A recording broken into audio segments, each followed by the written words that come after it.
Good morning guys. সকাল সকাল এক কাপ কফি খাইয়া আজকে ট্রেন জার্নিটা শুরু করলাম, কারণ আজকে সারাদিনেই আমরা ট্রেনের মধ্যে থাকতে লাগবো। আর এইদিকে আমি চিপস খাইতে খাইতে বাইরের ভিউটা দেখতেছিলাম। ভিউ দেখতে দেখতে আমরা আইবছি গুয়াহাটি স্টেশনে। গুয়াহাটি স্টেশন থেকে হালকা একটু টিফিন করে লইলাম। হালকা টিফিন করার পর আমি একটু গুয়াহাটি স্টেশনটা দেখতেছিলাম, আর তোমরাও একটু দেখাইতেছিলাম। এইদিকে দেখো আমার হাজব্যান্ডও খাইয়া লাইতেছে টিফিন, আর এইদিকে দেখো আমার একদম অসহায়ের মতো লাগতেছিল। সারাটা দিন রেলের মধ্যে থাকতে থাকতে একদম আমি ক্লান্ত হয়ে গেছি গা।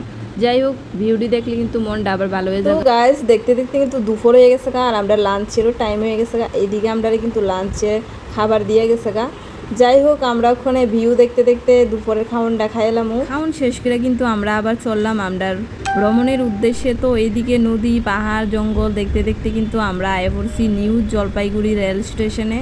তো আমরা এখন রেল স্টেশন থেকে নামিয়া গেছি গা।